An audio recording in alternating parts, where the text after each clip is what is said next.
Hello, Scorpio, Sun, Moon, Rising, and Venus signs. Kamusta kayo? Sana kayo nasa mabuti kayong kalagayan. Welcome back po sa Star Tarot. Kung bago kayo rito, welcome din kayo. Thank you sa inyong support. I truly appreciate it. God bless you all, Scorpio. Paunang mensahe po ninyo ay Lady Nada, Heart Awakening. Awaken to acceptance and divine love, give and receive in balance. Ayan. So, parang nagbubukas ngayon ang inyong puso, nag-expand ang inyong puso ngayon for, seeing things, no? People, situation in the eyes of love. Yung parang, yung purity of your heart, no? Yun ang napipick up ko ngayon na, hindi ninyo ngayon siguro pinapansin, no?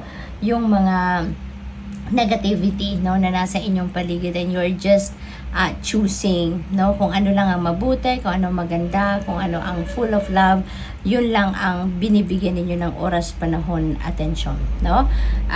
Maaari din na yung give and receive imbalance na to is yung generosity energy, no? Yung generosity energy, hindi lang yung lagi kayo yung nagre-receive, no? Kundi minsan din nagbibigay din kayo, nag-share din kayo, no?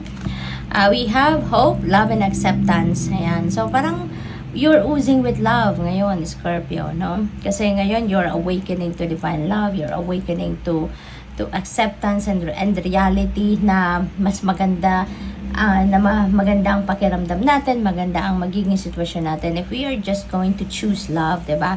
And see love in different things. Dito, sinasabi din sa iyo na love is yours. No? Love is yours. Recognize your divine worth and choose loving thoughts. At yun talaga. So, siguro talagang yung purity of your heart ngayon ang talagang will be on display, no? Sa mga pagkakataong ito. Yung purity of your intentions, purity of your heart, yun ang i-display ninyo at this time. Holy Amethyst, Divine Alchemy, move beyond current challenges, focus on what you desire. Ayan, so lahat naman, 'di ba, ng journey sa buhay hindi perfect. Walang perfect na journey kahit anong gawin natin, kahit anong sabihin natin, you know. There's no perfect journey in life. Lagi at some point in our lives, no, meron at merong challenges, obstacles, or problema na maaring dumating dyan because that is part of it. That is part of our life's journey. Kaya sabi dito, move beyond current challenges, okay?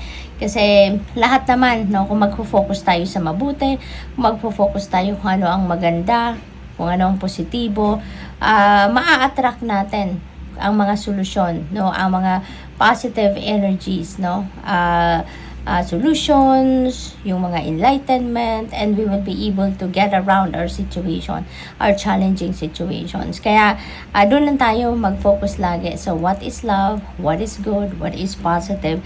Kasi kahit meron tayong ma-encounter na mga negativity, mga low vibe, no, emotions, feelings, emotions, dadaan lang yan. Nadadaan lang yan. Lilipas lang din yan. What else? We have Diana, focused intention. Think about what you desire. Set your sights high. Expect the best possible outcome. So, maging focused kayo, no? Sabi dito. So, kung ano talaga ang gusto ninyo mangyari sa buhay ninyo. Kasi, mas magiging effective, no, yung mga magiging decision ninyo, yung mga pipiliin ninyong path on how you're going to navigate your situations, no, if you know pretty much kung ano talaga yung gusto ninyong mangyari, if you know kung ano yung desires talaga ng puso ninyo, ano yung gusto ninyong makita sa inyong 3D reality, if sigurado kayo kung ano yan, mas magiging din kayo, mas makakapag-focus kayo kung ano ang mga dapat ninyong gawin, ano mga practical steps na kailangan ninyong i-perform para will be in alignment kayo doon sa kung ano man ang mga desires ninyo, hindi ba? Kasi kung hindi rin kayo sigurado kung ano talaga yung desires ng puso ninyo, kung ano talaga yung gusto ninyong makita sa inyong 3D reality, hindi rin kayo makakagawa ng mga steps na in alignment with that, 'di ba? Kung ano lang siguro ang nandiyan, kung ano nung malaman ninyo, ano maisipan ninyo, yun ang gagawin ninyo. Pero not necessarily na in alignment yun sa kung ano talaga yung pinaka-desire ninyo, 'di ba? Kaya mahalaga na masigurado ninyo sa sarili ninyo, ano nga ba ang gusto ko, 'di ba? Para alam mo kung papaano mo ito ina-navigate na hanggang sa makarating ka doon sa pag-accomplish or pag-achieve ng mga gusto ninyong mangyari, 'di ba? So we have facing fear, more spiritual changes are unfolding. So napakaganda, maraming pagbabago ang magaganap dito, and it feels like to me na magsisimula ito on a personal level, no? Maaring yung mga changes na yan will start from deep within you, no? So this is your chance to soar, no? Kasi may mga pagkakataon dito ngayon, may mga bagong realizations siguro kayo, may mga bago kayong paniniwala na yun ang bubulaga sa inyo sa ngayon, and that is going to help you, you know, navigate your circumstances sa ngayon, kung saan papunta kayo sa kung ano lang yung kung ano yung desires ng puso ninyo, 'di ba? Yung ganon, at mawawala na yung mga pag-hold back ninyo, pagpo-procrastinate ninyo, you know, yung fear ninyo, that will fade away eventually. Kaya kailangan focus, no? Focus. Gaia, Earth connection, be mindful of the planet, come back to Earth, stay grounded. Kasi siguro nga, Scorpio, may mga imbalances na nangyayari. Kasi wala kayo sa sentro ninyo, wala kayo sa equilibrium, wala kayo sa balanse. Kaya isa na tong magagawa ninyo na mga pagbabagong ito, magsisimula kayo sa sarili ninyo. Magsisimula kayo sa pag-focus sa sarili ninyo. Magsisimula kayo sa pag-determine ano nga ba ang gusto ko sa buhay ko. Para magiging systematic and organized, no, yung pag-take ninyo ng steps para doon sa kung ano man ang mga gusto ninyo talagang mangyari sa buhay ninyo, 'di ba? Lady Venus, downloads and understanding. Ayan, divinely guided kayo. Maraming downloads ang siguro pinapadala sa inyo yung universe para magabayan kayo kung paano ninyo ina-navigate ang inyong current circumstances. So, importante, no, na